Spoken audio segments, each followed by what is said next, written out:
Afternoon, everyone. Today is our Sunday, 12th May 2024, the Leeds meeting.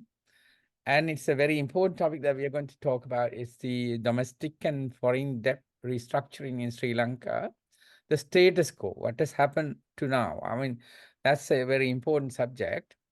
And today the speaker is actually Dhanuska Pathirana. Dhanuska Pathirana is independent economist.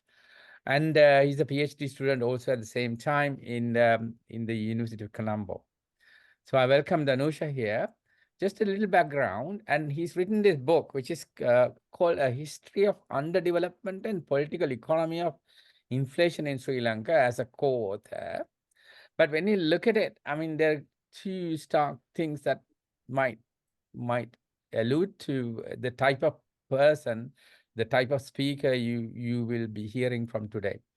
So this book is a new conceptualization of inflation in the underdeveloped economies through Sri Lanka's historical experience.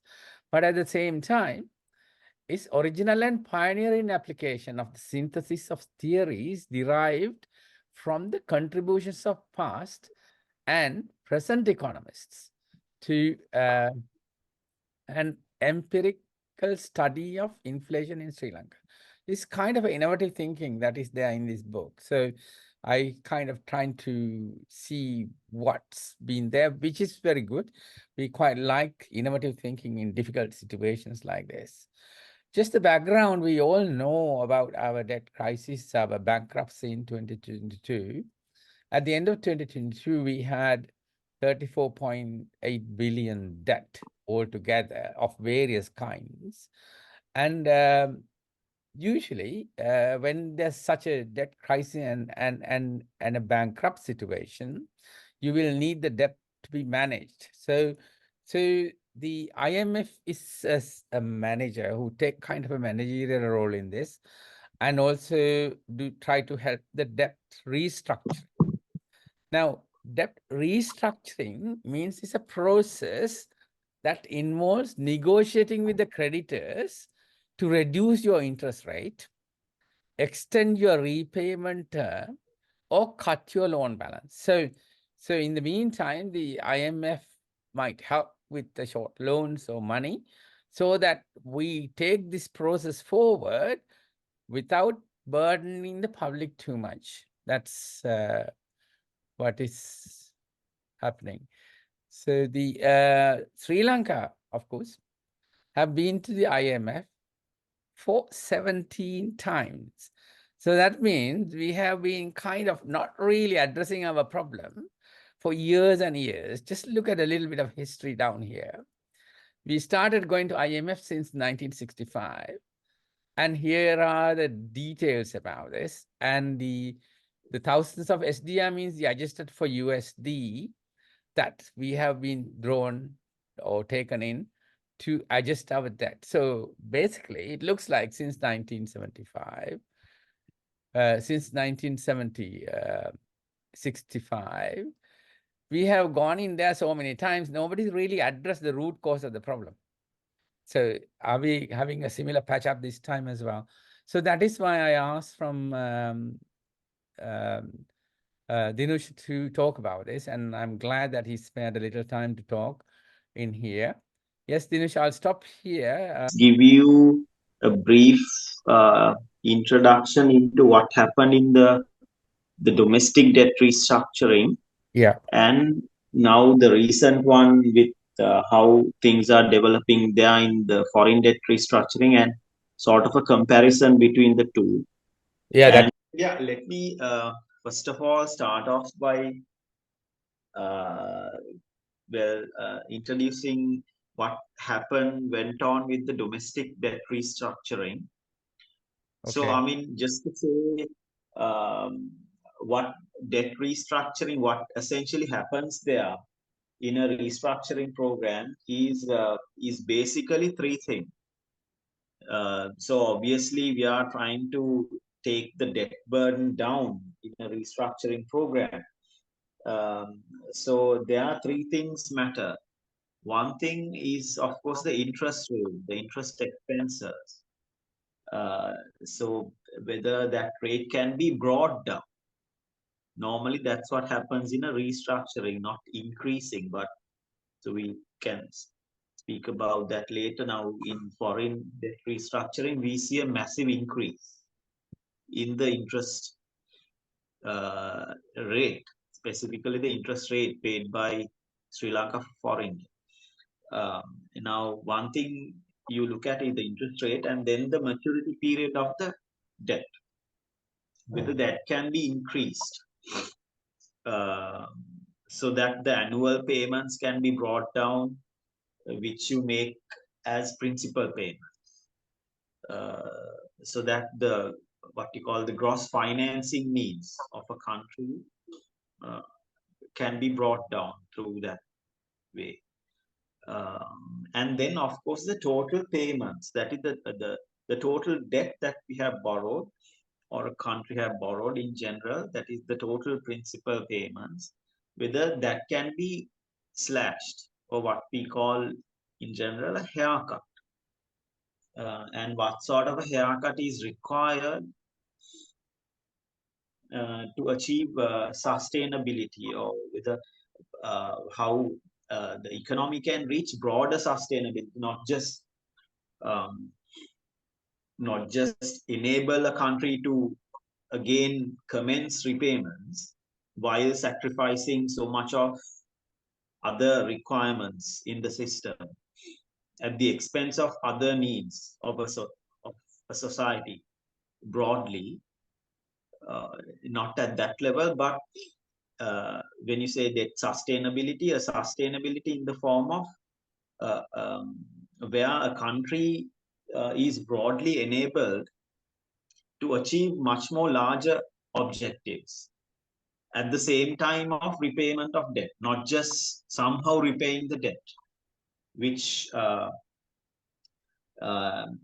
will looks like that is where Sri Lanka's debt restructuring is heading. Somehow repay the debt while sacrificing so much of other broader social requirements, the resources that are required to sustain and develop other social requirements are being sacrificed just for the need of debt repayment. This is what we see broadly. So we get to that. So those are the just in brief the three basic areas when three basic areas which are sort of renegotiated or changed from what it was. That is what is going on in debt restructuring broadly. So now what happened in the domestic debt restructuring, as we, I think, mostly know, apart from what we call the Sri Lanka development bonds, which consist of a very small fraction of the domestic debt, which are held by the banks originally through our exporters' foreign exchange earnings. I hope some of you know what Sri Lanka development bonds is. These are bonds offered by Sri Lanka's government, but that can be only purchased in foreign exchange. So these are mostly purchased by the local exporters or basically the local banks. The banks don't earn foreign exchange. The foreign exchange which banks use to purchase SLDBs are the exporters' deposits, foreign exchange savings. So apart from a fraction of that, the rest of it is excluding the EPF and the ETF. The rest of it is the central bank holdings of treasury bonds. So that does not impact, well, apart from the government, directly impact any social group when you slash debt held by the central bank, because that is how they have accumulated those bonds is through what we call debt monetization or put it simply, money printing. Not that you go to a printing press, but it's through central bank purchasing the already issued government bonds in the secondary market. So that itself increases the central bank's domestic assets and therefore increase the money supply. So so it is not funds that belong to any particular social group which they have contributed through their labor or capital. No, this is just funds simply created by the central bank. So there no one was affected by that. I mean, government benefited. Apart from that, nobody was adversely affected by it. So that's the two other things. And of course, the major portion of domestic debt restructuring was centered on the provident funds, right? So the practice compared to what had happened in other countries is outrageous, considering the fact that the the the majority of the burden was centered on slashing the future returns of the provident fund. Now we know what the provident fund is. That consists about 20% of the working classes or the the workers in the formal sectors pension savings, which is managed by the central bank. So the central bank claimed that there is no significant impact to the future incomes of the EPF. Now this was broadly a misleading propaganda which central bank was making, just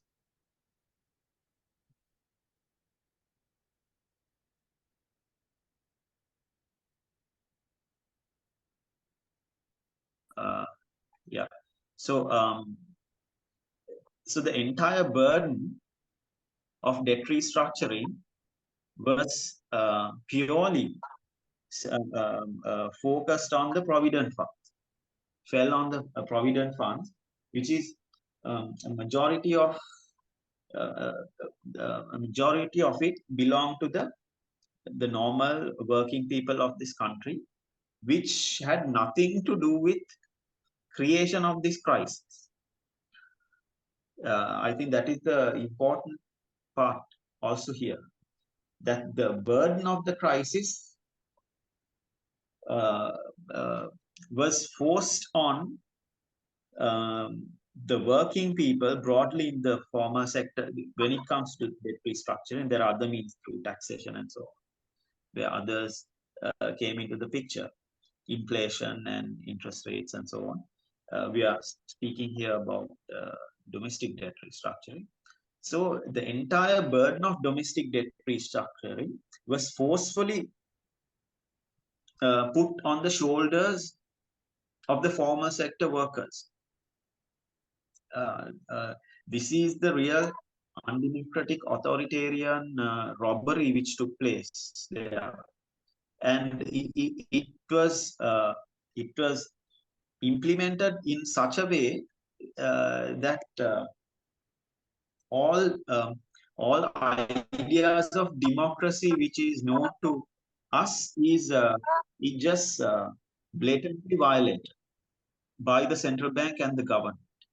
Why I'm saying that? Of course, one thing we just discussed, that it was entirely put on the burden was entirely put on the working people, whereas they had nothing to do with creation of this crisis. We know the political establishment and also the business establishment who has colluded with the political establishment benefited through this, the whole program, which we will discuss when this discussion progresses. Whereas the entire cost of it was put on the working people in the formal sector, in the debt restructure.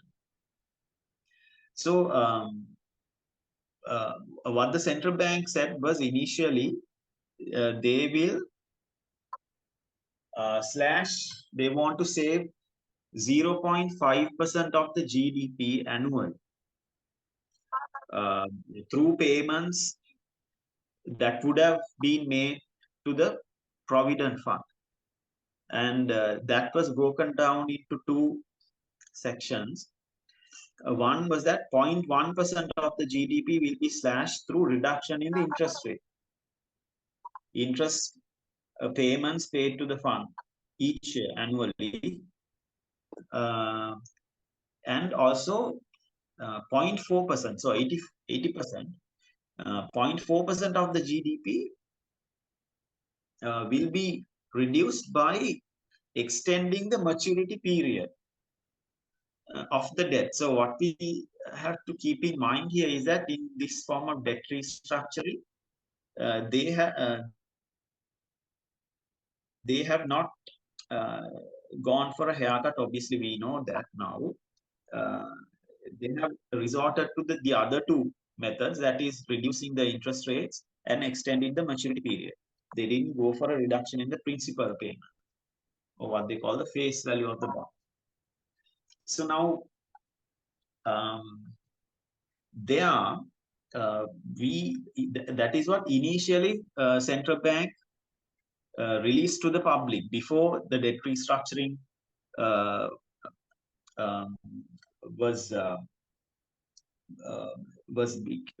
it was made law in the country. Before that, this is the only type of explanation given by the central bank, and that if you don't agree to this, the EPF will increase the tax rate from 14 to 30%.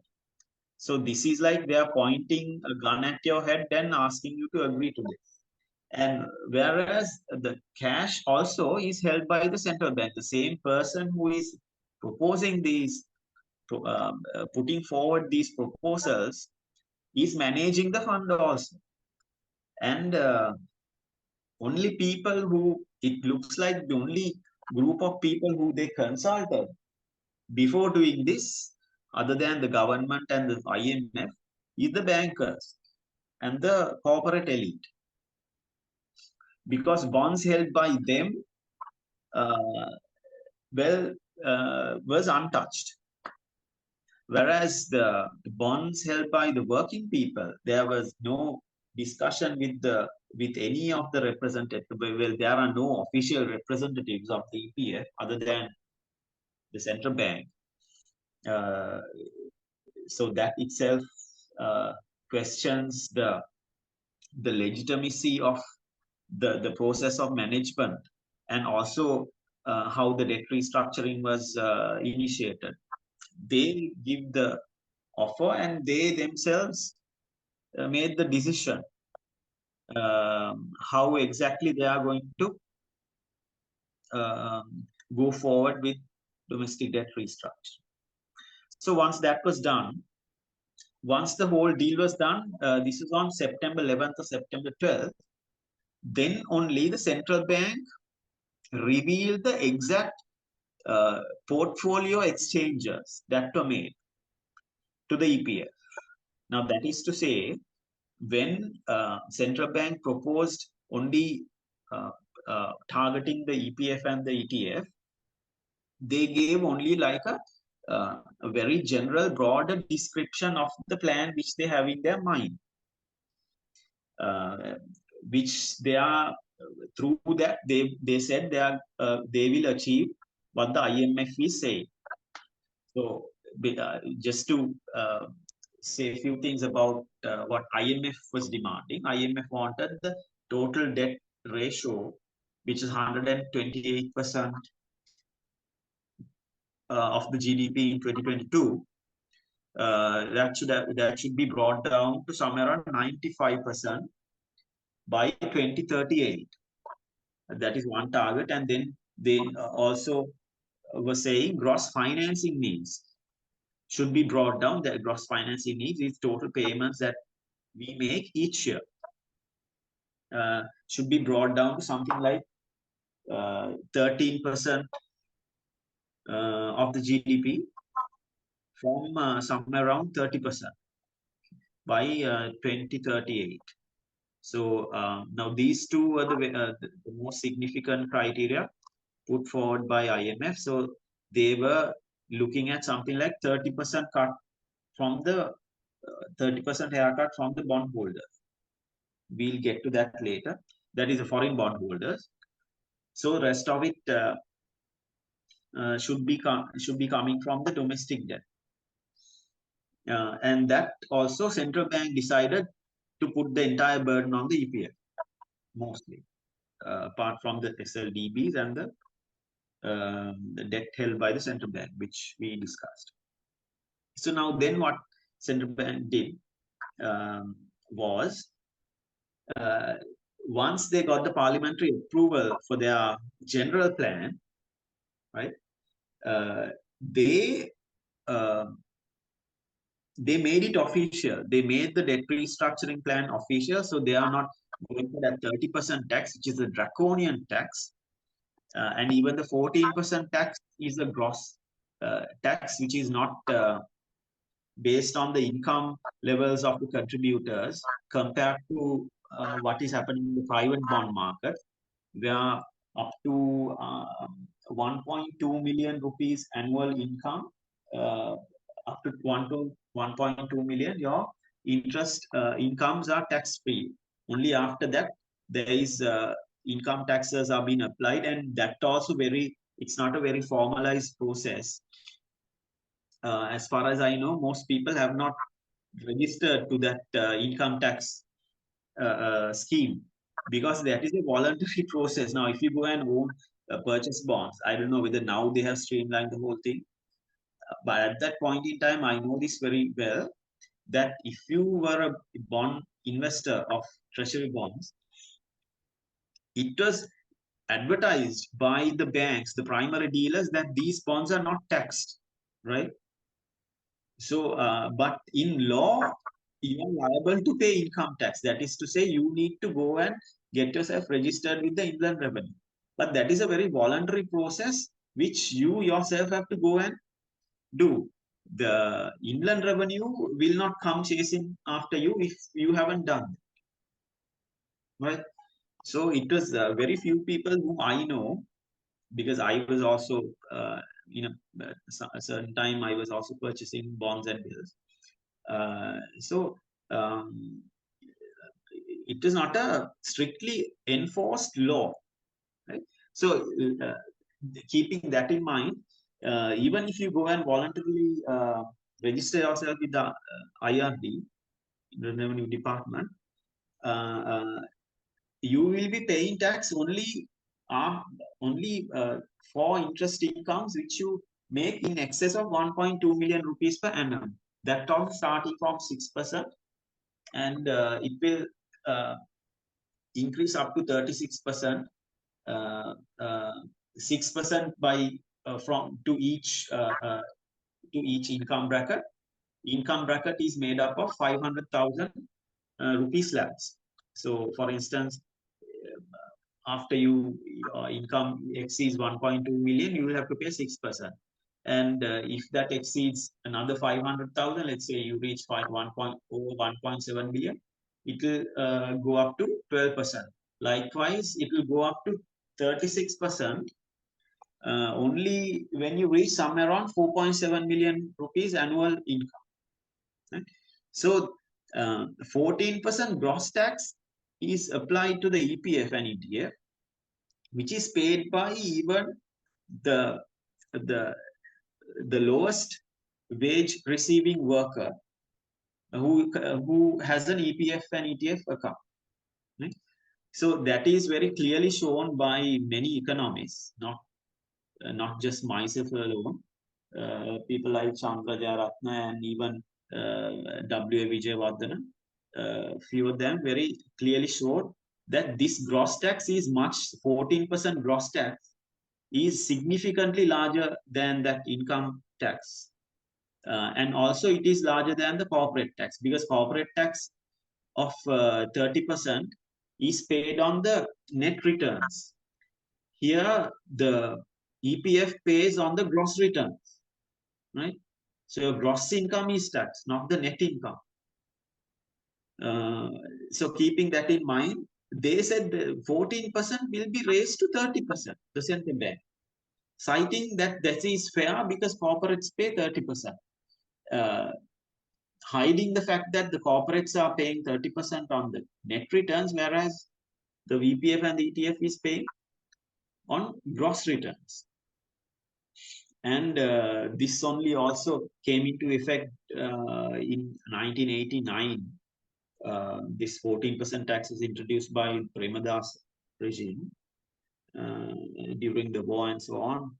But the general practice is the pension fund across the world. The general practice is that it is exempted from taxation because this is going into the only source of security which the working class would have after their retirement, right? So the message the government gives through this type of restructuring is that we don't care whether you all survive after you retire, right? That is all up to you. Until such time, thank you for your contribution. And even after the returns you will get for your pension funds also, we will have to slash 50% of it, the returns. I'll just show you how this 50% figure comes, because so many people say it's 30%. I can cite you, just look at it and see. There is also a 30% figure. I'll tell you how the 30% also works out and how it pushes up to around 50%, or let's say, to be precise, around 48%.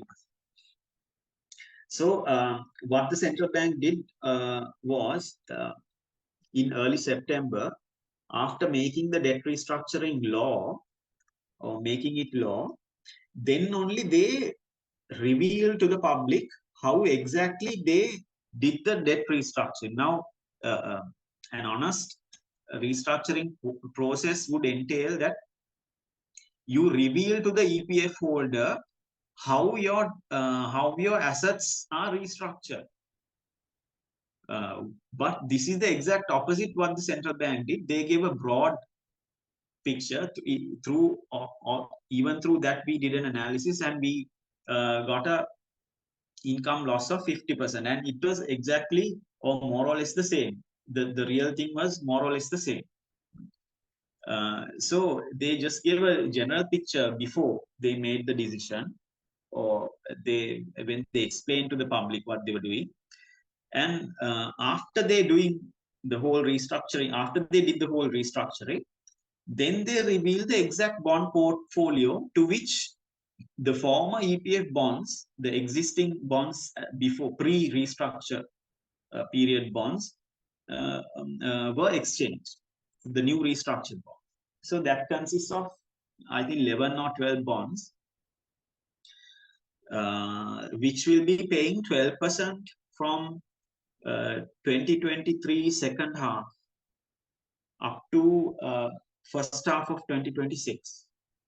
Thereafter, the rate goes down to 9% up until end of 2037.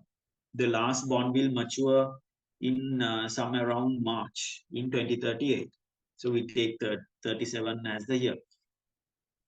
So, from that period, 2023 second half to 2028, those bonds will not mature. So what they have done is they have extended the maturity period, because the pre-restructure bond portfolio, close to 70% of that portfolio will mature in the next 5 years, starting from the middle of 2023, right?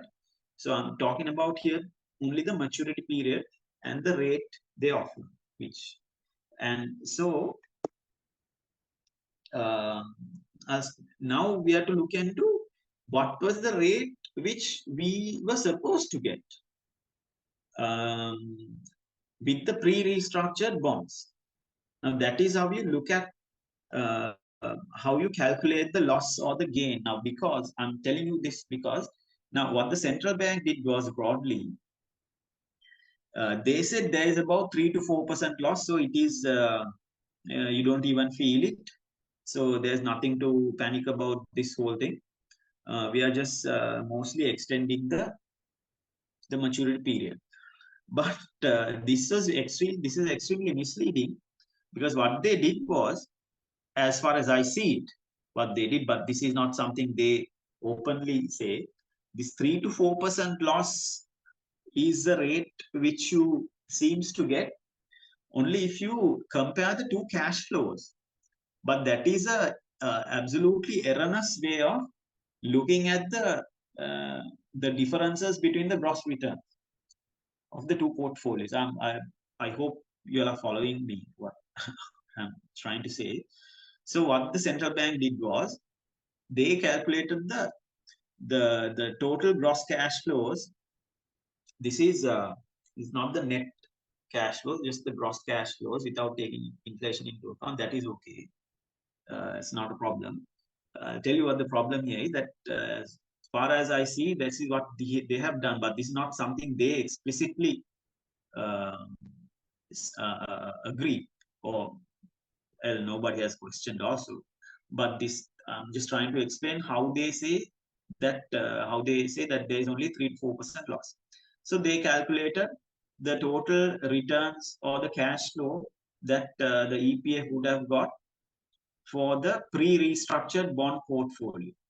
Okay, so let's say that is X, and then they take the new bond portfolio, right, and calculate the total cash flows generated for that.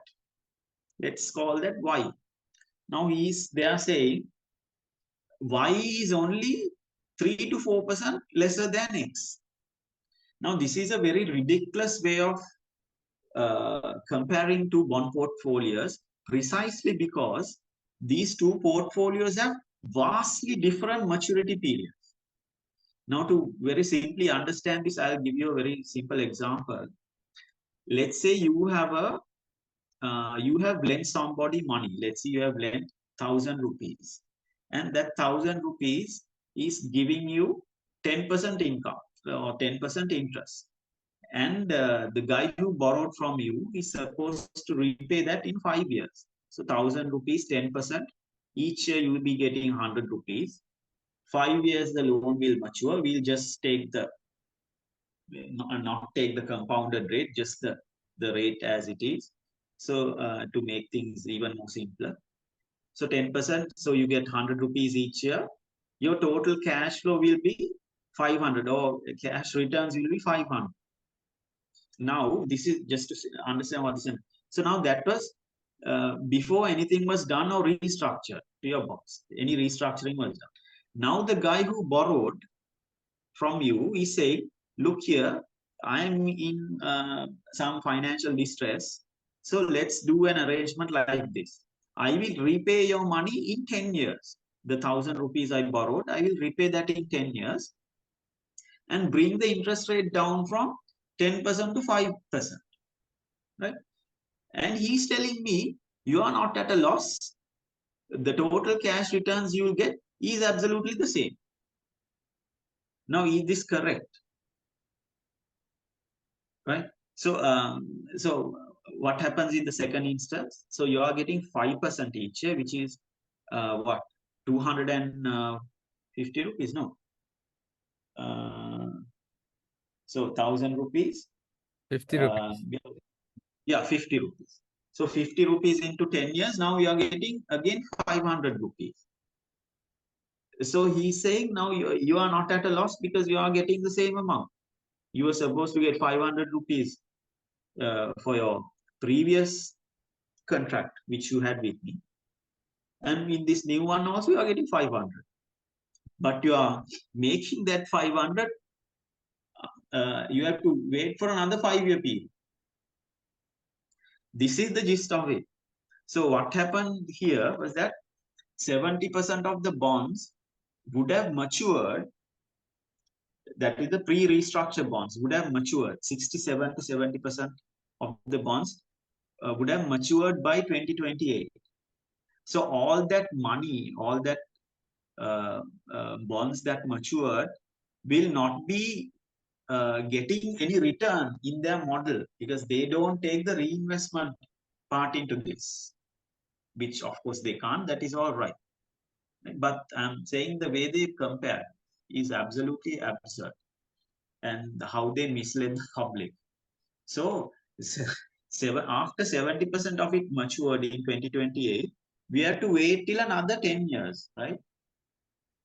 And within that 10 years, 30% of it will mature slowly. So 70% of it will not be giving you any returns for 10 years in that model, right? That will be reinvested. But that, so they are saying, whereas in the new portfolio, nothing will mature up to 2020. The maturing of the bond starts in that year, 28. So the entire portfolio will be giving you cash. Even after 2028, a significant portion of it will be still giving you cash. And just clouding that out, central bank is saying you are just making 3 to 4% reduction in your payment. But that is not the way you look at things. You have to, when you have a vastly different maturity periods of two bond portfolios, how you compare them is precisely by looking at it weighted average return, annual return, the net interest payments annually. You can't compare the cash flows because the maturity portfolio is vastly different. So what has happened to the return? The average, the weighted average annual return of that portfolio was 14.3%. I'll just tell you how that was calculated. This we have to take in one thing, the weighted average. You know, there are different bonds giving you different returns, so you have to weight it, right? With the principal amounts or the face values, differences in face values and the returns, you have to weight the whole thing, and then you take the return for let's say for 2023 this portfolio was giving. Then your work doesn't end there. Now what happens is, now you get a rate for the weighted average annual return for 2023. But the problem with that is, why you can't stop there is, now these bonds will keep on maturing each year and will exit the portfolio each year, right? So then what you have to do is, once you calculate it for, let's say, 2023, then you have to take what is the situation in 2024. How many bonds are there in that portfolio, right? And what is the return now it is generating?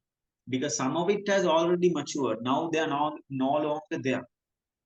And then you have to calculate that return for that particular year. Likewise, you have to do that up until 2037 and then get the average rate, which is 14.3.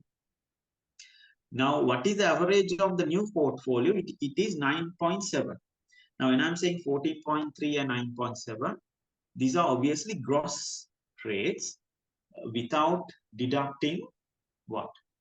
The 14% tax, and also roughly 1% cost which the central bank charges for their management fee annually. So roughly 15% you have to reduce from this 14.3 and 9.7. So when you take off about 15% from 14.3, that comes to, I think, roughly around 12%, or maybe a little less. I forget the exact amount. And apply that to 9.7, it comes down to about 8% or 8.2. So now there we see around 30% or roughly 32% reduction in the yield, annual average yield of the portfolio is slashed by 32%, right? Now that is why I think that is, I don't know exactly, people haven't substantiated how they're calculated. So That is why I think many people have said there's a 30% cut. But things don't stop from there. We need to calculate the loss of reinvestment gains of the returns that were slashed. I hope that is clear. Now what happens here is that now your returns have gone down by 30%. But that 30% is just doesn't vanish into thin air. Now, if that 30% was there, that would have been reinvested at a particular rate. So I took that rate as the 9.7%, which the central bank has guaranteed for the new bond, which is obviously great. That's why I'm saying is much more worse. The situation must much more worse. So you take the reinvestment rate of return as 9.7, which is guaranteed by the central bank. But as we know, you look at the interest rates now, the bonds are selling at about 12 to 13%. Right? So you see the destruction caused by them. So when you add that reinvestment loss during a period of 15 years to that 32% direct slashing of interest rates, the total loss comes to 48% of the net returns, which the others haven't calculated. And I'm sorry to say, the story even does not stop from there. Now there's another formula you have to use. And what is that? That is called the terminal value. Now terminal value is, you can just Google and see what the idea is. Terminal value is calculated by firms. The financial analysts, like larger firms, they do these things, not the smaller ones. They the terminal value is the value that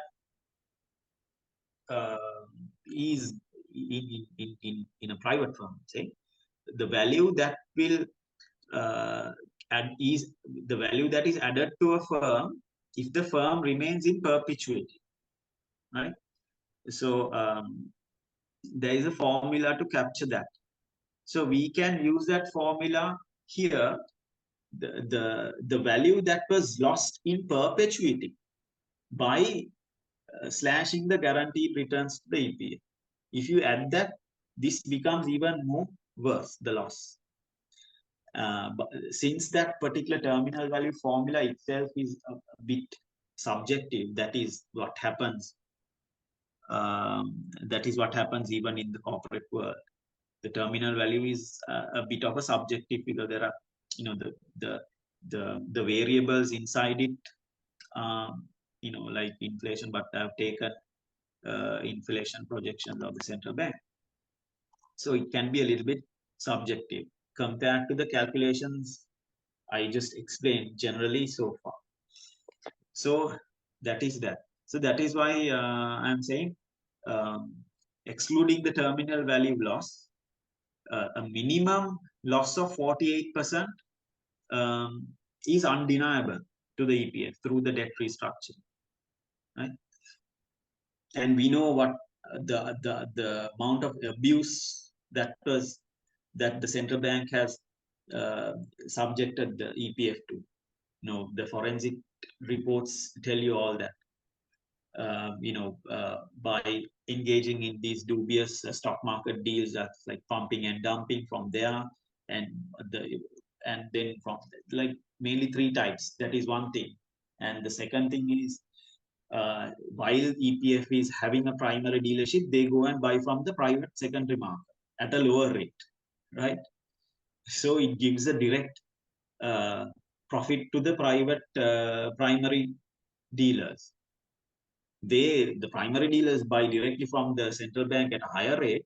The EPF, while having that option, does not resort to that, but go and buy from those dealers at a lower rate, right? By giving instant gains to those primary dealers. That is that's a huge crime that has been happening. Number three, I would like to highlight, I think others haven't looked at this, is the fact that there is a conflict of interest because the central bank is part of the government. Government wants to borrow at a lower cost, But ideally, the EPF should be getting, the management should be trying to getting the highest return. So there is also the possibility that central bank was bidding low compared to the average market return. That possibility is also there. So that's the third one. Fourth one is, I think I can highlight now, the heart of all corruption is that the central bank itself is having a separate EPF, right? So that they can cause all sorts of abuse to the general EPF without them getting affected. That is why we saw EPF, central bank EPF getting 29% returns, because they are managing it very well for themselves, right? They are not putting their money in the general fund. Why are they doing it? Because they know that is there for abuse. The public is there for the abuse, to practice abuse, and they safeguard their returns, their pensions, by creating a separate EPF. So just to give you some, this is going a bit away from the topic, but I should say this.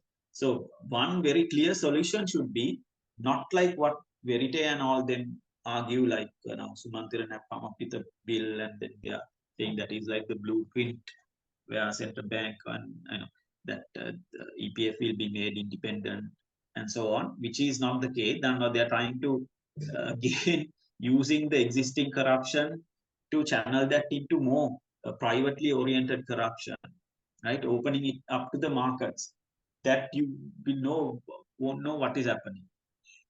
They have also said to be more transparent in how they are dealing. That is also one thing, that what the central bank does not publish what the EPF is buying and selling each year. So the easiest solution would be to merge those two funds of the central bank, separate EPF and ETF, with the general fund. Then there is inherent automated motive of the manager to manage it well. When the manager has a separate fund that is dedicated to themselves, giving them returns, they are not accountable for the public fund. If the manager's funds are also there mixed up, we are not capable of identifying which is which, then they are sort of naturally inclined, they will be naturally inclined to manage it well, to keep it protected from abuse and corruption and misuse and robbery. So they have intentionally made this system up so that they can abuse the public funds while their private funds are protected. Right? This is then not stopping from there. This is like high level insider trading, right? When the central bank is having a separate, these is also not highlighted by us. Now, when central bank is having a separate EPF, it's not like some other company has their own EPF fund which they manage. Because central bank is the hub of the whole system. All the data and information come to them first, right? So before the market or the broader society gets to know about it. So they can make a investment decision before the rest of the society. So because of that unfair advantage over information, they can abstract or absorb returns that that was part of the entire system to itself. That is what you call insider trading or asymmetry of information. Now, to give you a simple example, the central bank will know what is the policy rate which they are going to set in the next monetary policy meeting. If they're going to raise it by 2%, right? The policy rates, they're going to raise it by 200 basis points. What will happen? What will happen? The value of the existing bonds will fall. I guess you all know. So now what, with that knowledge, now the market would not know, right? Market would not know what the central bank will do. But these guys know. They are inside the bank. They know what they're going to do. they can sell their portfolio, right? So they can sell their portfolio at a higher price because the market does not know. If the market knew that, market will not buying their bonds at that high price. They encash it, wait till the policy rate decision is made, and then purchase the higher interest rate bonds. Right? I hope you understand. The same can be done in reverse when the policy rates go down. Then they know the value of the existing bonds will increase in the future after this decision is made. Then they will make additional purchases. Right? So a market does not know that, so they will be just selling their bonds at a lower price. So that's a crime, financial crime, which in other countries will, if you are doing that, like in insider trading, especially in stock markets and bonds and so on, you'll end up in 10-15 years in jail. You know, remember the infamous Raj case, is something like that. I remember that something to do with insider dealing in stock markets. But here they have made it the law. You know how outrageous and scandalous this situation is. Here they have made it the law. They allow the central bank to engage in insider trading, created that space for the central bank by creating their own fund, right? Own fund that would dedicated to them, exclusive to them, that will make returns for them. So that is one. So after subjecting the EPF historically to all these abuses, they double down on it during this debt restructure, right? Double down on it. And so, you know, then at the same time, you should see how much of profits the private bondholders made as a result of this restructuring, right? As a result of it. That also, I think I know you have time. So explain a little bit on what happened there, as I've taken already like 1 hour now. Yeah. So still at domestic debt. So there what happened was, now as we know, they didn't touch the bonds of the private bondholders. Now these are primarily banks and the high net worth individuals, corporates and so on. So banks, meaning the banks, what the banks do is that they take the money of their highest contributing depositors, which is the wealthier class, and they channel that money into bonds. Like, this is what happened in 2022, 23. So all those high interest rates bonds were snatched up by the banks and the private sector, knowing that the debt restructure will not have any impact on them. Now what happened was, the interest rates came down, as you know. Now it has come down significantly.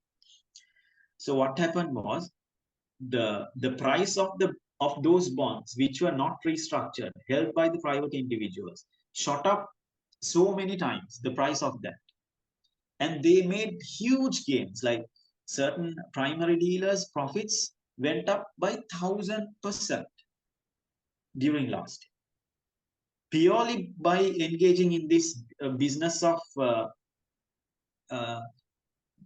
you call, it's like a disaster, ripping off through disaster, or whatever, or what someone else would say, it's some disaster, monetizing the disaster, something like that. This financial disaster, which was engineered by them, was then again used to reap even more profits out of it. Because those bonds are not restructured, their values went through the roof. I've seen also somebody like Jafferji in Advocata also alluding to this, the fact that they made a killing out of this. So that is that. with domestic debt restructuring. Mind you, we have to say I have to say a few things about these IMF criteria, because it gives you a very important picture of what is happening with the foreign debt restructuring. So I'll move on to that now. So just to just to give you like wrap up of it, what happened was they slashed the interest incomes and increased uh, the, the maturity period of the bond without slashing the principal payments or the face value of the bond. So that happened, and excluded the private sector from it, which enabled those few people who engage in this business to make astronomical gains out of the collapse that we witness. You know, it is not a normal collapse; it's the collapse which. So right now, the World Bank says 24% of the population is living under poverty. Right? So that is nearly 1/4 of the population, according to their latest figures, are below poverty. And then early this year, government announced they disconnected close to 1.1 million electricity connections. Now, how many households do we have? Roughly about 5 million, right? So if we take one connection as one household, that is also something like roughly 18%, 15 to 18%, or even 50% of the total households that were pushed into darkness through this collapse. And there are so many other indicators, like child malnourishment. That was under 5 years. Malnourishment was, I think, Dr. Chula would know more about this, which was by Health Ministry last year. Said that that is somewhere around 48%, like some form of malnourishment. It could be stunting, it could be underweight, and there are so many criteria that that children under 5 are suffering some form of, they come under some form of those criteria. 48% of the children. So imagine the gravity of this situation. And so it was under such a situation, all these gains were made, and further burden was put on the working people's pension funds, the only source of protection, financial protection, say, which they have after their retirement. So the message the government gave us: we don't care, until you work, we will extract taxes and so on from you, and after you retire, we don't care whether you survive or not. That is the general message to the public through this debt restructure. Whereas the rest of the public, the private sector was pampered with profits through the same process. Okay? So I was saying about the IMF criteria. So the IMF criteria was two things: get your debt to GDP from 128 to 95% by 2038. Now, is this a ratio which will enable a country to become debt sustainable? Have you ever heard a country having a 95% debt ratio becoming debt sustainable? Absolutely not. Well, you may profit or you may benefit from looking into this UN document, which was published in mid 2000s by one of our own economists, Kappagoda, right? Nihal Kappagoda, his first name is Nihal. He has, you can just Google and see Nihal Kappagoda UN debt sustainability ratios, which was developed on the Jubilee debt movement proposals back in 2000. There was a huge movement to reduce global South's debt, and they came up with these with this debt sustainability framework, a particular set of ratios which will indicate whether a country can move forward with the debt burden they have. So one criteria, as far as I remember, is that your total debt should be below 50% of the GDP, right? And government's interest payments should be below 25% of its revenue. Those are two very important, simple criteria. So, whereas our total debt is 128%. So you see where we are, how bad the situation is. IMF, we say if you come up to 95%, okay, you're fine. Which I think is a bit, now, what is the motive behind the now? Nobody is saying by if a country is debt, especially a country with a currency which is not convertible now. That could be true for a country like Japan or US or say Germany, because their currencies are convertible. All their debt is in their own currencies, right? So they are not in any sort of problem in in Japan. Debt to GDP something like 200%, but nobody is worried about that. All that is in Japanese yen, and their interest rates are like somewhere close to 0%. So no interest cost. Interest cost to government expenses is zero. The government revenue is zero. Whereas ours is 77%, which is the highest in the world. Next in line comes Ghana. That is 44%, according to World Bank data. See how bad, how this government revenue is being completely absorbed by the owners of Sri Lanka's debt.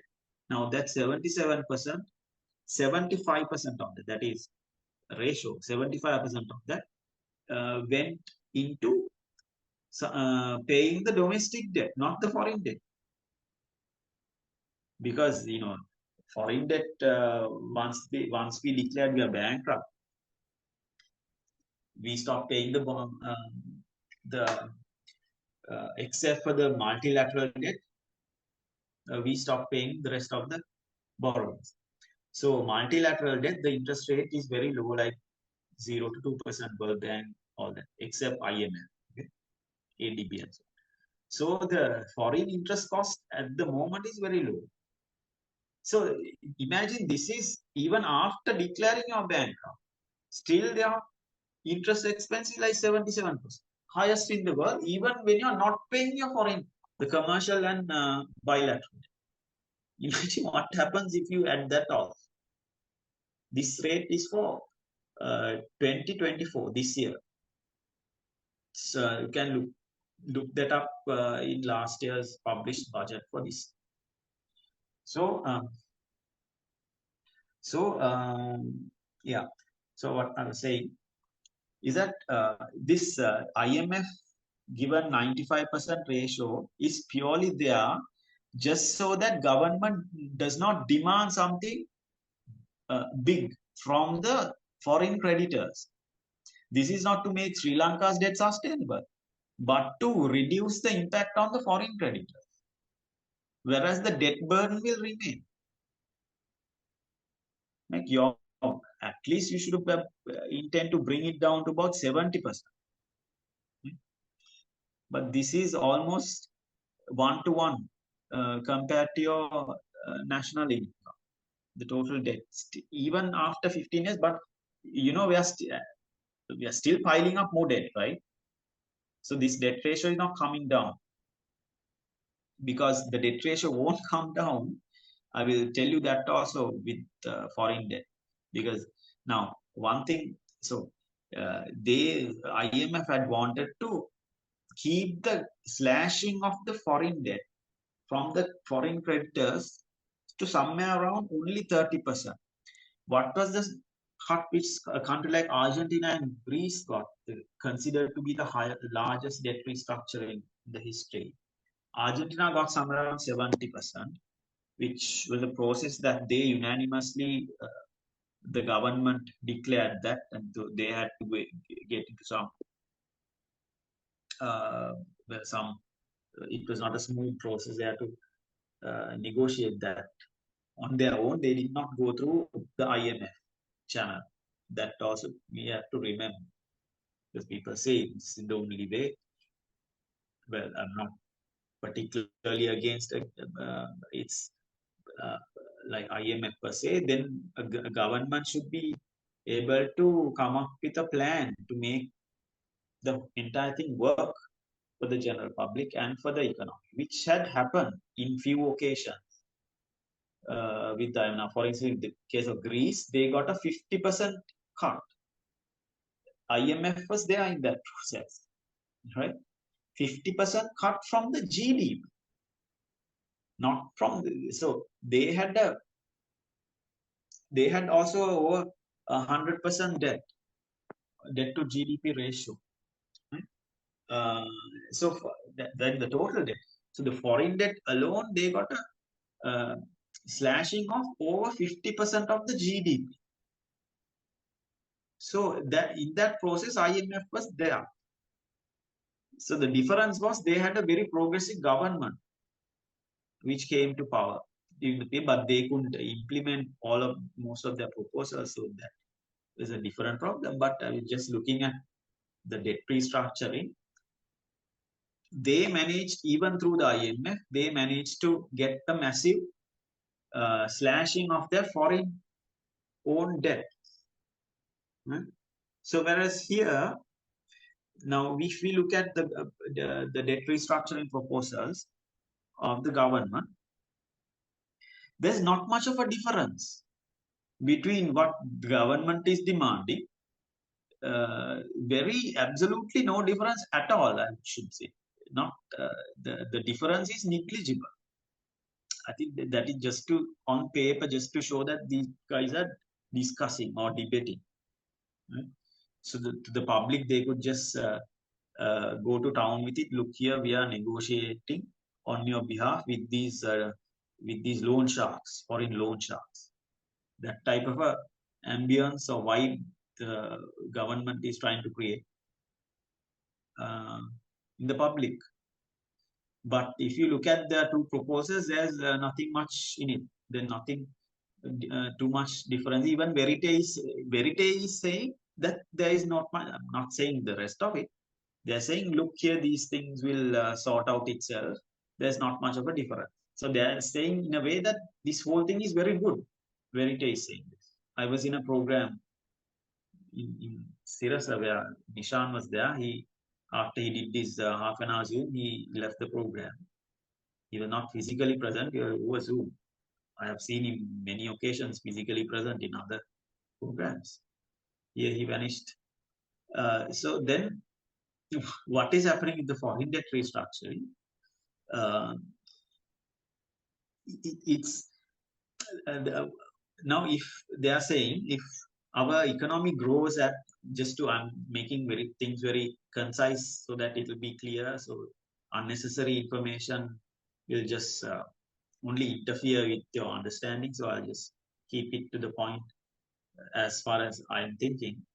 So foreign creditors are saying, if your economy grows at an annual average rate of 5.3%, so that your dollar value of the GDP from the current 72 point something billion dollars, if it exceeds 96 billion, we want you to pay 9.75 interest rate on your bonds. Now, this after 28, up to 28, there is a grace period. So they have delayed the principal payments, whereas you have to pay interest during that period.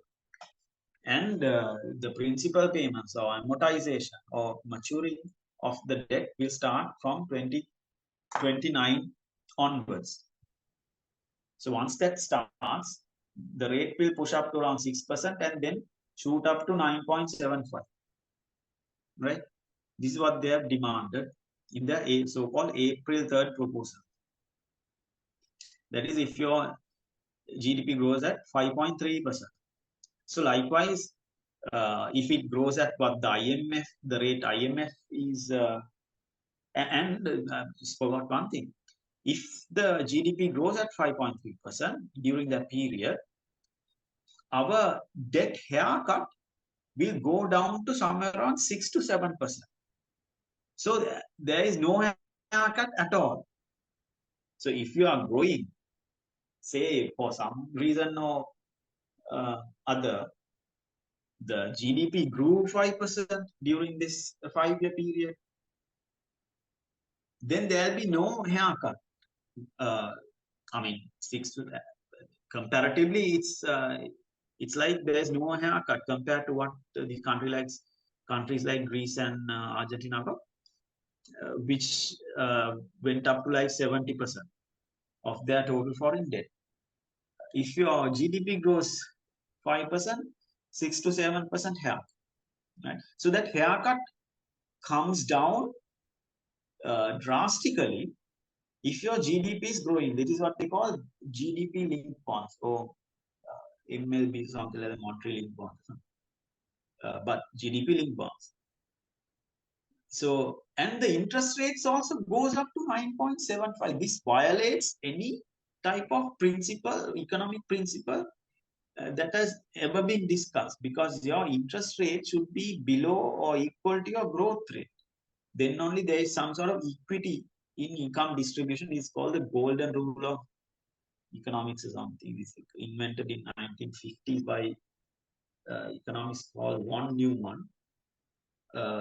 He was originally a physicist, and the same principle was then later on used and extended by this recent book that came out. I think maybe you all have heard of it. This Thomas Piketty's Capital in the 21st Century. He has said that this growth rates and profit rates have diverged vastly, especially in the developed world, so that there is the income inequality, the source of income inequality lies there. So it's like, it's like a mathematical thing, very simple, but in a very intuitive way, not like very these high-flying mathematics. It's a very more real world like calculation. So here they are extending that gap between the growth rate. They're pushing the interest rate up to 9.75 when your growth rate is only 5%. Right? So it looks as if, and government is also proposing the same thing. Government is saying we'll pay you 9%, not 9.75. So what is the difference? Who on earth is going to these discussions on behalf of a public? On behalf of the public, they are going and saying we will increase the debt. In which world there is an increase in the interest rate when debt is restructured? So your original interest rate is about 5 to 6%. So in a way, if your economy grows 5%, you are better off without a debt restructure. The only benefit is that for 5-year period, you will not, the maturity is extended, but you remember you will be paying interest. Okay, it's just the maturity. And then for the interest that was foregone after the declaration of bankruptcy, they're demanding 1.8% charge on that, and then interest on interest of 4%, and issuing that as a separate. So this is like a maximum rip-off you can ever imagine, considering these are all dollar bonds, right? And also compared to what has happened in other countries in debt restructuring. And then, so this is the gist of it in the foreign debt restructure. And also I should say one more other thing. Now then, why is it what we saw during this whole discussions in the foreign debt restructuring is that, oh my God, now there is some sort of uncertainty between the in where the debt restructuring process is headed, because the government is not agreeing with the creditors. Creditors is now, there's like a huge tug of war between the two parties, and that the whole thing is now uncertain that what is going to happen. So when that was reported, our price of our bonds in the Singaporean market, stock exchange, that's where our bonds are traded, ISBs, that has gone down significantly, the prices. Now, what I'm trying to say here is that, so they are staging this, right?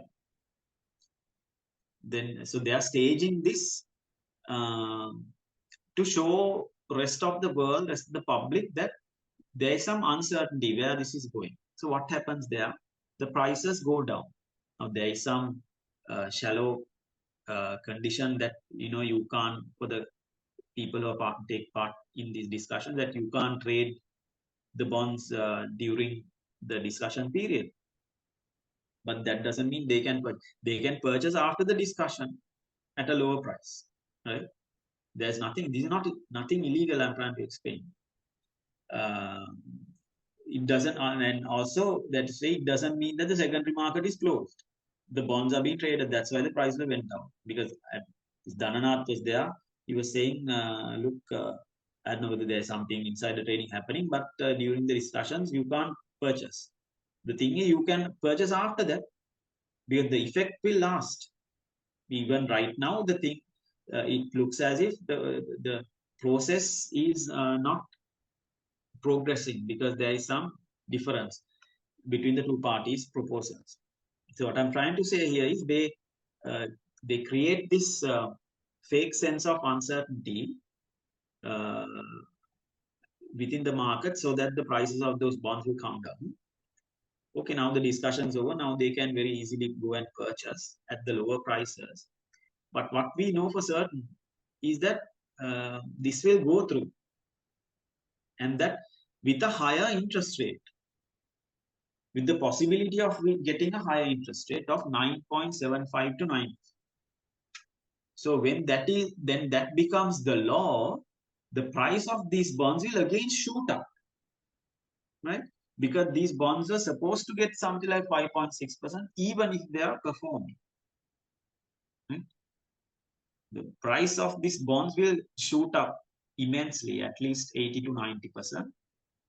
So these guys will not have to wait for 5 years until these bonds mature. They can immediately dump it onto the market.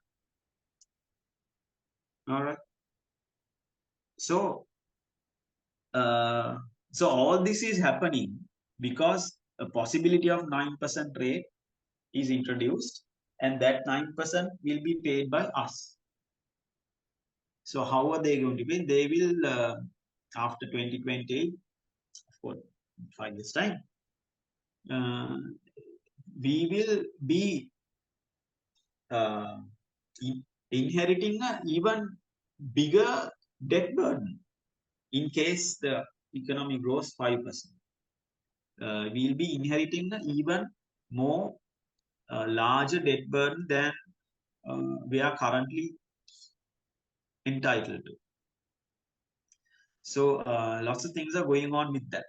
And then I just finally would like to compare this with what is happening with the compared to this with the domestic debt.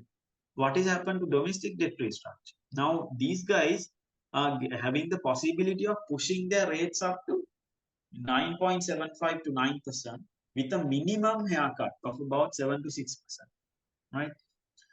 Whereas the original rate was 5 to 6% for the ISBs. So what happened to the domestic debt? They brought it down from 14.3 to 9.7, right?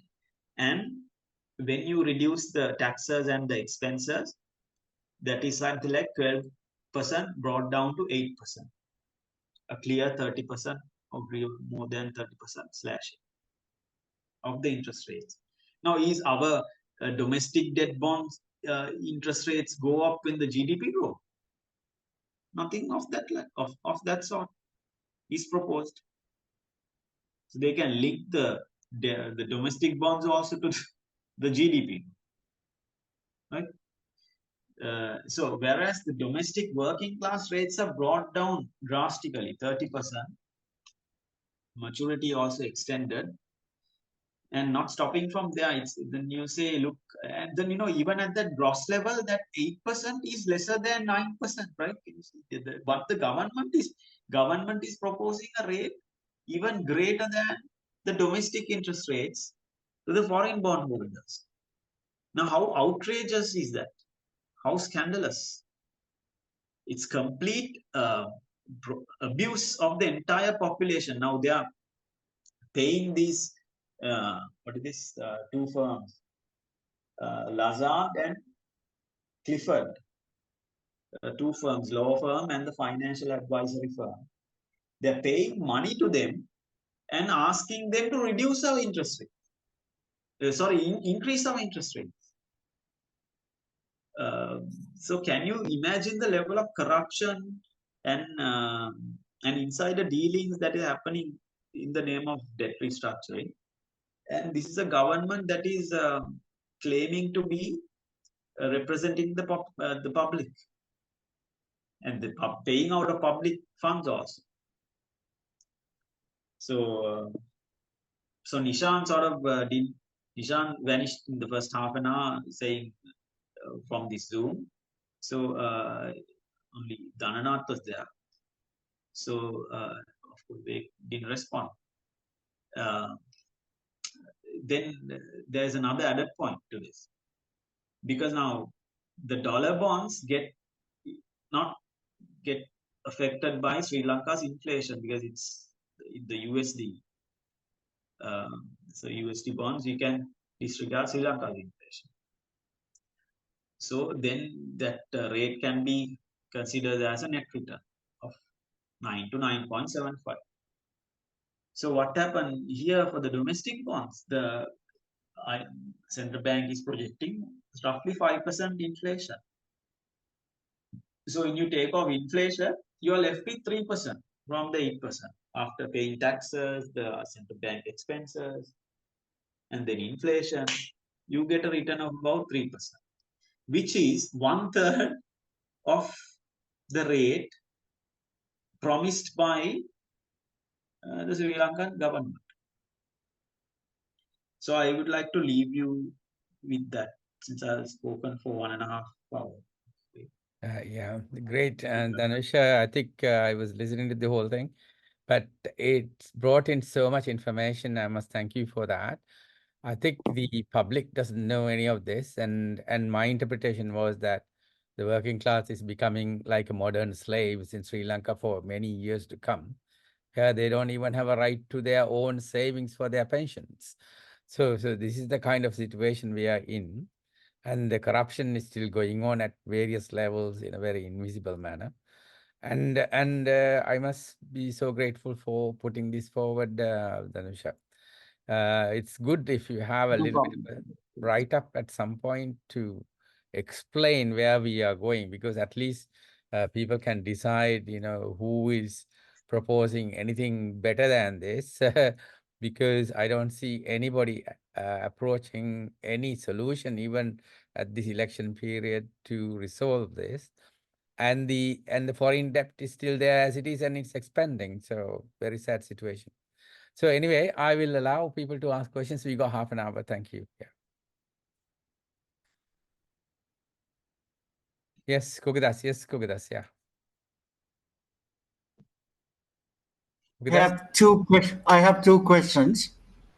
One, what were the economists doing when our debts rose up to 128%? If the UN has said anything more than 50% is not acceptable, why was it not brought to the public regarding the increasing debt when it was happening, rather than talking about it after it has happened? That's my first question. The second question is, when the domestic restructuring was done, why the economist could not have, when the law was submitted in the parliament, why couldn't have the economists gone to the Supreme Court to file objection to that law violating the people's fundamental rights. I am really wondering what were the economists doing in these two instances. Thank you. Dhanuska, yes. Yeah, Nice. so to answer your first question, uh, economists from both left-wing and right-wing orientations have both been pointing to this mounting debt issue from a long time, right? So I know from like even from early 90s, I can show you writings about this, the mounting debt. Even in mid 1990s, our debt was touching 100%, somewhere around 90 or 95% during Chandrika period. So many economists have warned about this, but unfortunately, they are not decision makers. Right? I'm not differentiating here the two orientations of economics broadly. There are so many people in between. But in general, this was a broad agreement among all economists that this is going, the accumulation of debt is happening faster than the GDP, and that the whole system is going to collapse. This has been warned by economists repeatedly. I think maybe if you have read like the newspapers, you would have seen. Now, even my book in 2020 sort of builds up a theory how the system leads up to this type of a arrangement. So that was published 4 years ago. And even before that, before 10 years before, I've been writing on to various newspapers and so on. Even before me, others were writing about this, right? So many people have been writing about this. It is incorrect to say the economists have been sort of like sleeping under their bed, and right now they have woken up and they are throwing these numbers. So that is not the case very clearly. Anyone would tell you this. And secondly, about the Supreme issue, we personally have gone to Supreme Court, and there's one case.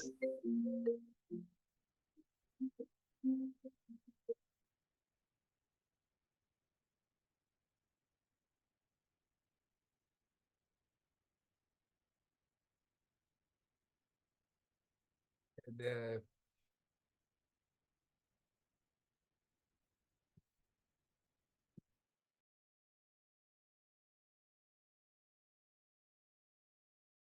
To proceed to examine whether they are going to give leave to proceed. They're given the chance to the government to respond to these claims made by us. And then we get the chance to respond to their response. And the case will be heard in October this year. So they are, when the case is over, the whole thing will be done. The case is still active. We have gone to the Supreme Court with lawyers and so on. Yeah, I guess it answered two questions.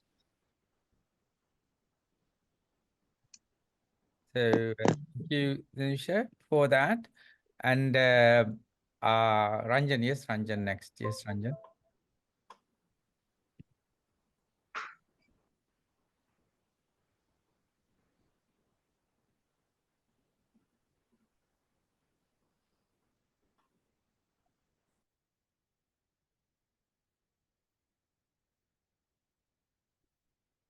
Ranjan. Ranjan is mute. Oh, sorry, Chula. Okay, can you hear me now? Yeah. Okay.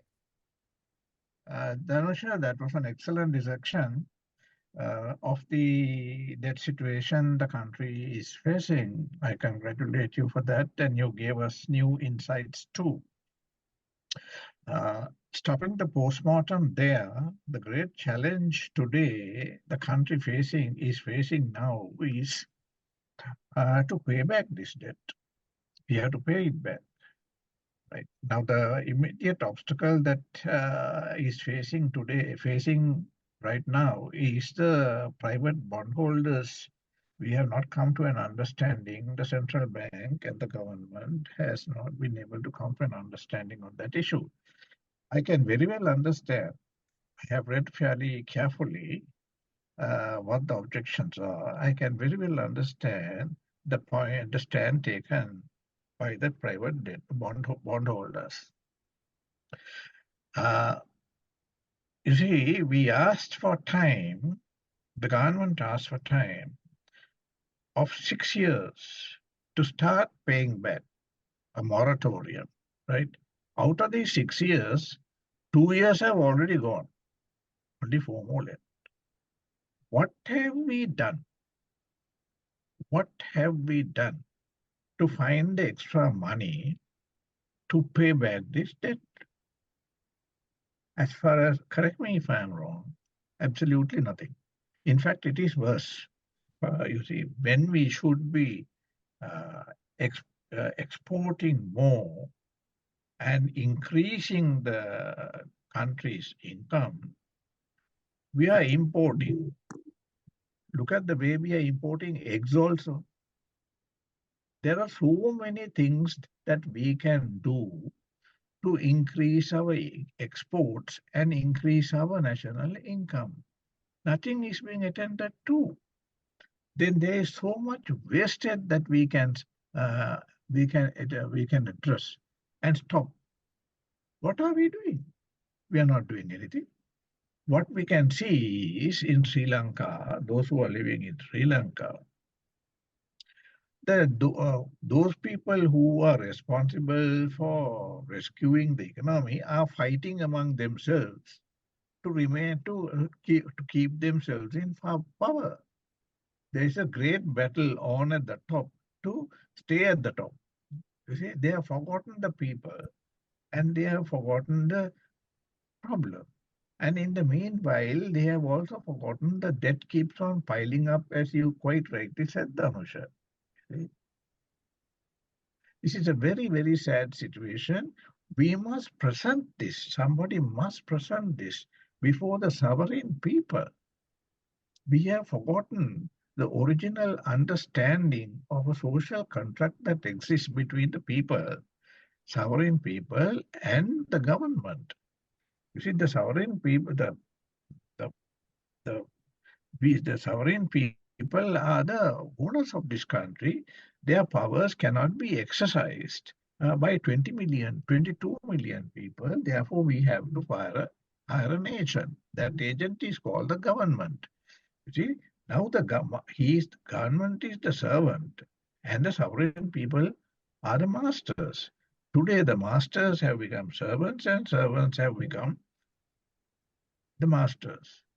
You see, by clever manipulation by the masters, dividing the sovereign people. I think we should focus our attention now on this fundamental issue and reset the button and ensure that the masters take over the mastership and make the servants the servants. You see that these servants have failed us and we must look for new servants. You see, if the same servants take over, right, this is, as Dhanusha, you said, that debt will keep piling up and finally Sri Lanka will end up as losing our political independence at itself and ending up as colonial countries, colonial in a new form, neo-colonialism. India, China, very likely. Thank you. Yes, Dhanusha. Yeah, good comment, Ranjan there. I think it's very important as discussion today. And also, Dhanusha, something you had addressed that all these savings in the pensions, the people who save have no right because there's no representation. That's probably why they can't go to the courts or something like that. It's better to answer that as well. Sunil next, yes. Sunil, yes. Yes, thank you very much for Dr. Pathirana's discussion. It's a very alarming situation we are facing in the country. my layman's point of view, I have this question from him, how we can answer this. As we know that there is a wide speculation in the country that printing of this 5,000 rupee note, what happened if the government take a decision to demonetize this 5,000 rupees note, so that the black money which is soaring in the country will benefit our inflation? What would you think about, as economist, what do you think about this? Is it possible or it's not workable? Or what is your point of view? Thank you.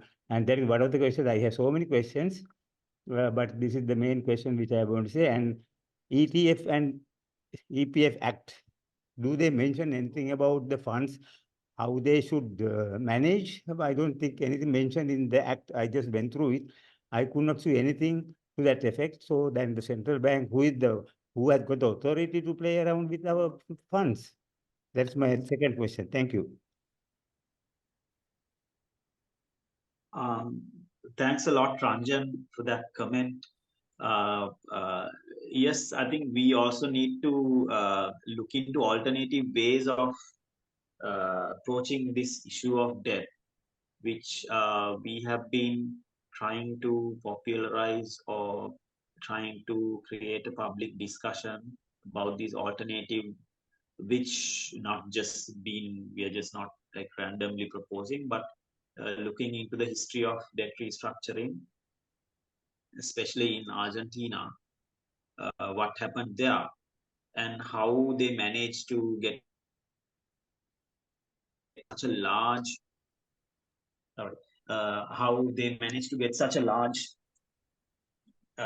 haircut, and mind you, without the mediation of the IMF. So there are also, like in Greece, a progressive government came into power. Of course, what I have heard was that they also later on the corruption seeped in, and that's what recreated the crisis after that large debt restructure.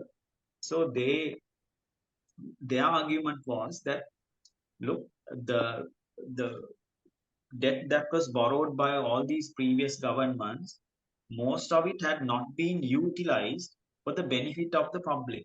That has been embezzled, and so we cannot hold the public accountable in the case of repayment of this debt, because this is a debt borrowed on behalf of the public and not spent for their mutual or general social benefit, so that the people have not benefited, the economy has not benefited, or rather the economy has gone into a decline as a result of this accumulation of debt, whereas it has also enriched a few privileged groups in the political establishment and also the business cliques that are working hand in hand with it. So their argument was the general argument proposed in what we call odious debt. So they unanimously or on their own as a sovereign state, they declared a form of debt restructuring, which they wanted the creditors to agree. That's how it worked out. And in the case of Sri Lanka also, especially in 2022, the Auditor General's Department published their debt audit, and there they clearly highlight, showing that the 67% of the foreign debt borrowed between 2006 and 2021, so yeah, 15 years, between that period, 67% of it does not reflect in government assets, but the expenditure is there 100%. They have spent 100% of the debt, but the assets don't reflect that value. Now, when you say assets, a mismatch between expenditure and assets cannot come about given the fact that money was spent in that particular project, not for any other, say, borrowing to spend on some highway, and then if you go and pay pensions or pay interest for some other completely unrelated thing, then that is possible. But here, that borrowed money, the asset has to match the expenditure, because even if you pay wages for that particular project, that the value of that goes into that project, the highway or what. So the Auditor General's department highlights overvaluing of these projects. Now, for instance, if I give you an example, now in 2021 there was a highway that was built, that was finished between Saudi and United Emirates, I think. I forget the two countries, but it was between Saudi, Saudi and UAE, right? The per kilometer cost of that was below $1 million, something like 0.8 or 0.9. And then if you compare that with what happened in the Southern Express, that was completed back in 2011, 10 years before this particular example. Per kilometer cost of that is over close to $6 million, certainly over $5 million. You can just search it up and see the exact. The numbers are just, I'm taking on top of my head. Certainly over $5 million per kilometer. And that was 10 years ago. So if you add inflation also into account, 10 years ago compared to this Saudi and Oman, I think, the highway, not UAE, sorry, Saudi and Oman, or either UAE or Oman. Sorry if I got that wrong, but certainly a highway was built between those two countries, between Saudi and another country.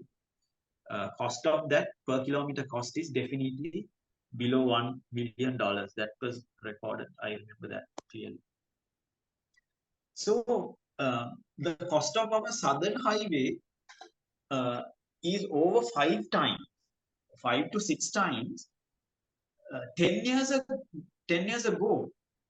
So if you take inflation into account, that will go up to, I don't know, maybe 7 or 8 times, right? Let's say 7 times.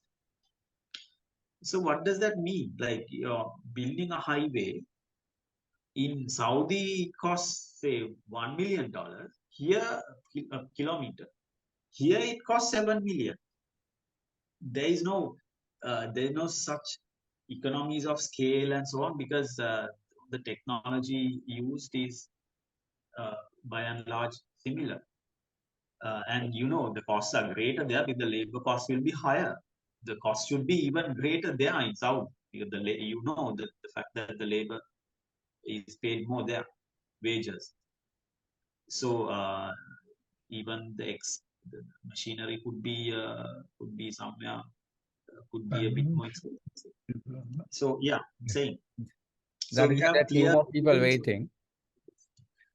Yes, so I just stopped there. Thanks a lot. Yeah. And Leonard, that question I'm not very clear, so I'm unable to answer. Maybe you can read up on what happened in India with that debt.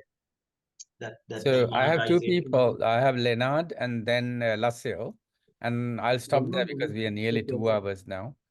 Yes, Leonard. Thank you very much. Thank you very much, Dhanuska, for your presentation, for the expose of the economic and financial management by central banks, especially with regard to debt payment. That was very enlightening. I have about 4 questions. I'll be very brief. The first one is about the EPF and ETF money. I wonder whether the central bank invests this on various projects and that amount of money increases in favor of the workers who have deposited this money. Because in our case, what they call the super is invested, and you get an interest from various projects that they do. I think Singapore did this very well in providing housing facilities to the people, the workers who have retired. So I wonder whether that is being done in Sri Lanka. That's the first question. The second one is about, say, after the rubber boom, we had a surplus in the budget, and thereafter we saw 5% to 10% deficit. And what was the reason for that? Is there something that there's negligence on the part of people who are managing, political influence or inefficiency of the management? Doing nothing for so many years when you see that there's a gap. Singapore managed this in few years. First time when they saw the gap, they said, yes, we have to do something. We'll all pay a certain percentage of our salary to make it even this year or next year. And the next year, we'll make it surplus. And that was very efficient way of doing it. And we haven't done anything of that sort because we didn't have the will to do that. I think I may be wrong. So if you can expand on what happened since our since the rubber boom, when we were doing very well, to the present, near present. So that's the second one. The third question is, then we had the more recent times, the big collapse during the Mahinda government, NIWAD and all that, big collapse. And people were talking about two main things, big loans, unpayable loans. And as you mentioned, 1 to 6 times, there's something happening in between. Then the bond issue came. So there's something happening again there, which is not very transparent. And so that's the second one. And nothing, or third question, nothing had been done about bringing these people to question. In these countries, we'll have a royal commission to see what had gone wrong. Nothing of that sort has happened. So that's the next question. And the last question is, JVP's Anura Kumara is saying we can recover all this money. There's a lot of stolen money, he says. We can recover. Is that a practical solution? Thank you. Yeah, thanks a lot. I'll try to answer those 4 questions. First thing about the EPF returns, I mean, yes, the central bank does give a certain amount of return, which is significantly low compared to what their own fund is making. That is the problem. So now I think, I personally got to know that the central bank is having their own EPF fund only after this debt restructuring discussion came into the public domain. I didn't know about that personally. Then only just occurred to me, look here, how this is like the wild west.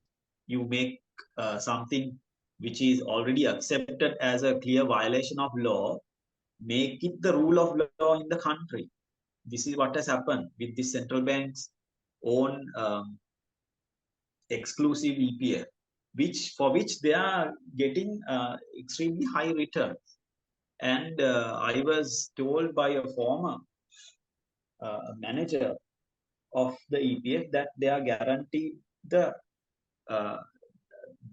1-year bill rate that exists in the average 1-year bill rate each year, December. They are guaranteed return. So in case if the returns fall short of it, government will put money. Central bank will put money into the central bank's EPF and ensure that they will get that return. Right?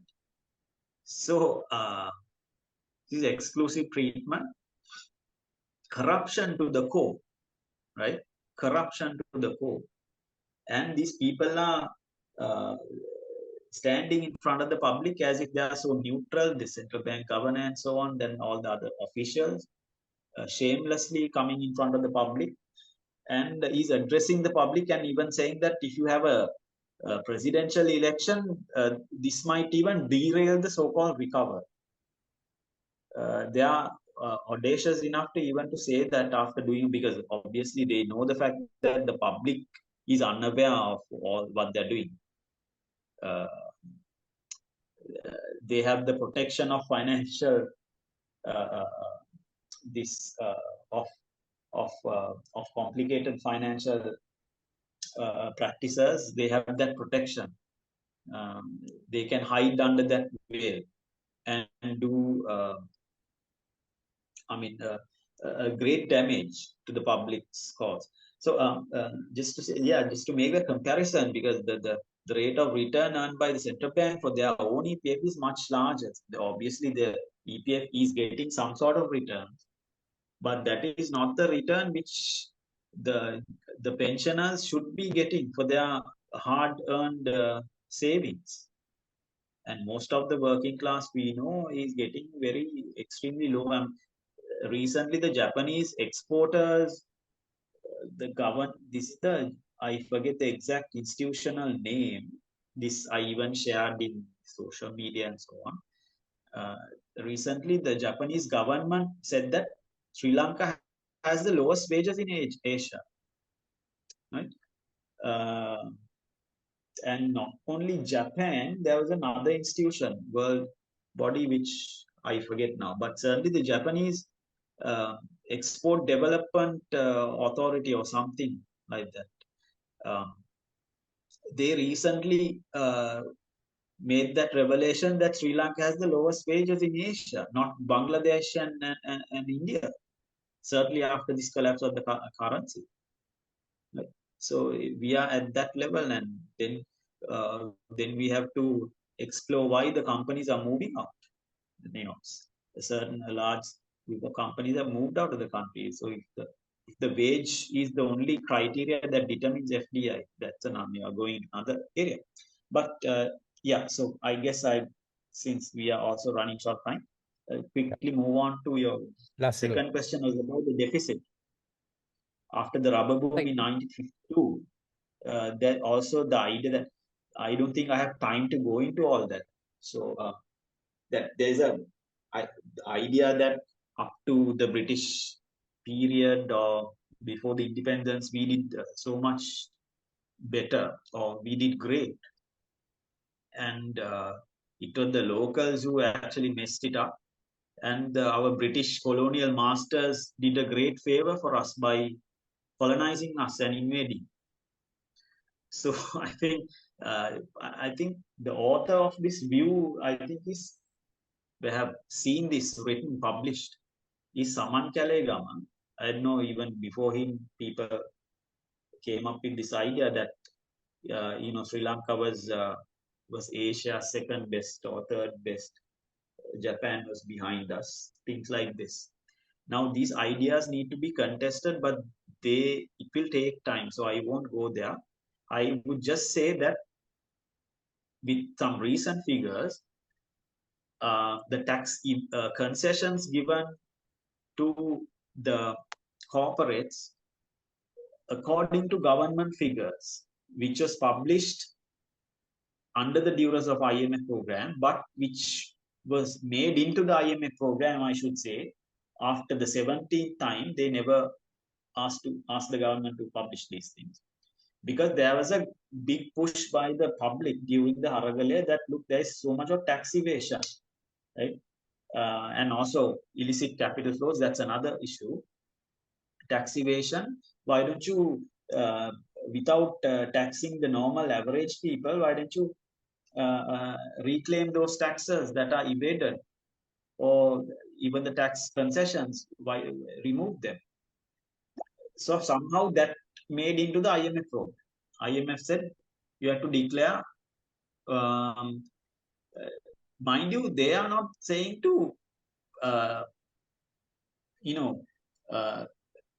reclaim those or cancel those concessions, right? They only say you have to publicize what is the amount of tax concessions and what is the tax expenditure. That is how they term tax expenditure as a result of that. So government published it on March 31st, if I remember. That figure is 978 billion for only 2020 financial year 2023. 978 billion is 58% of 2022 revenue. 2022 or 2023. I forget it. So almost 60% of government revenue that year was just donated out in the form of concessions. Most of it is VAT exemptions for the BOI. If you take the total BOI concessions, it amounts to 43% of that 978 billion, somewhere around 400 billion. So that is where, I mean, if you, so this issue at the financial level is not so complicated. I'll just stop there. So much things to say. Dhanuska, there's Lasil also who's been waiting. He couldn't raise the hand on the computer, so he phoned me. So Lasil, next, please. Yeah. Yeah. Hi, Lasil. Thank you. Can you hear me? Hi, Yeah, hi, hi, Dhanusha. How are you? Thank you so much. And it was an excellent presentation. And, you know, I really wanted to raise a few issues. Now, actually, it's correct that you said, you know, loans have not been properly invested and there had been Auditor General reports and all that. Now, even recently, Bandula Gunawardena also said something relating to that. He said the highways. Now, they get only about 5 billion, it seems. And if you have to settle the loans, it will take about 160 years or whatever. I don't know whether I'm correct, if I remember right. You know, I mean, that's really fraudulent. And after having ended the war, I know these people borrowed, you know, even to settle, I mean, debt. That was wrong. Actually, you correctly pointed out that there was, you know, a problem because they have been borrowing heavily, and at the same time, you know, there was an fiscal responsibility, fiscal management responsibility act, that was act number 3, if I remember right. It was 3 of 2008. You know, it had laid down 2 principles specifically, that they should be within the budget, in the sense they should not overspend and all that, and they had always gone beyond. So that was a mistake. And also there was another thing, you know, debt has to be controlled. Actually, very unfortunate, they had gone beyond those and they amended the law to suit their requirements. Now, on the other hand, you know, it was basically very wrong. I would say, like what you said about the odious debt principle.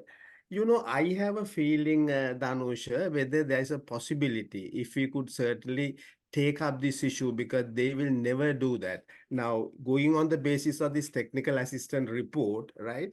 It accepts the fact that there is corruption. There has been corruption all over, and they have even recommended various suggestions. You know, I mean, given various recommendations to you know, introduce new laws, etc.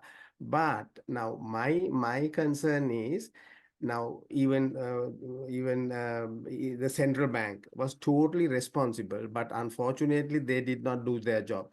Can't we look at the whole thing anew? I would suggest, with these reports, technical assistance report issued in September 23, it says there are a lot of things.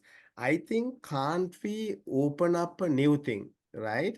Can't we even, you know, go on the basis of cloud funding and go to Supreme Court? Because Supreme Court has dealt with even Mahinda Rajapaksa and all of them, found fault, found guilty. So naturally, we have an opening to say they have amended even the laws. Actually, the constitution itself says that people needs to be taken care of, you know, our basic requirements and all that have been disregarded. So isn't it a possible step, Dhanusha? Think it over, right? Our group could initiate action that these debt need not be taken over by the citizens, because it has not served them for their benefit. Won't it be better if we say those are all illegitimate debt, and hence it is it's not our responsibility. Can't we initiate that through a court procedure? Because court, I'm sure, will definitely give us strength. Wouldn't it be possible to go on that basis, Dhanusha? Please.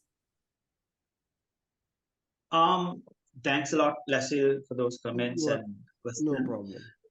So yes, now at the same time, there is an issue. Now we were also trying to pursue that same path which you just suggested. Sorry. What happened was, now one thing, yes, there was a general statistic produced by the Auditor General's report, but then to pinpoint, these are the particular, so it gives a broad indication. Look, the corruption in the case of accumulation of foreign debt was rampant, and it's a clear case of illegitimate debt. Then when you go into a court procedure, we'll have to sort of substantiate it even more, and the data is there. It's the difficulty is acquiring it, because now for Auditor General Department to give such general information about the debt situation, they need to go into each and every borrowing done by various or into various projects initiated by different ministries, and they have a clinical insight into what is happening. So as far as I understand, a clear report based on that data is lying with the Treasury, Minister of Treasury, which is produced by the Auditor General's Department, which they have to hand over. And that particular report is out of we cannot access it. And even if you put an RTI, they will just dismiss it, and they'll drag it for a few years and just dismiss your request. So it would amount to nothing. So that is where the difficulty is, that we need to get hold of it, and then if it's possible for us to go to courts with more substantial information. There is also some recent report done by Auditor General Department where they have gone into giving insight into individual borrowings projects. So that data is there. Also, I'm saying that larger picture of what had happened during the 15 years, and I think that is very crucial. So then in that case we can ask for a what you call, is it I forget the legal term that you get a court directive order to the government to investigate further or take this into account in your debt restructuring program or something like that. But that will also create a huge public awareness about this problem, and I mean it will become undeniable, undisputable, and would end up being the central question in this whole collapse. Okay, thanks, Dhanusha. I think we run over time, and then since I said that we are running over time, two others have raised hand, but I don't know about your time. Are you okay to take two more, or we'll take it up another day? Dhanusha? Sorry, I was on mute. Yes, I have another certain things I should attend. Okay. So if you So can, I think we'll have to continue. I'll keep in touch. Sorry, Kudas and Sunil, we've actually run over time, but it is not never-ending discussion. So yes, we'll come back to you, and thank you so much for enlightening such a huge subject in 2 hours. Thank you, Dhanusha. Thank you, Dhanuska. No problem. Thank Thanks you. a lot for having Okay, me. bye. Thank you. Good night to all. Good night for everybody. Thank you.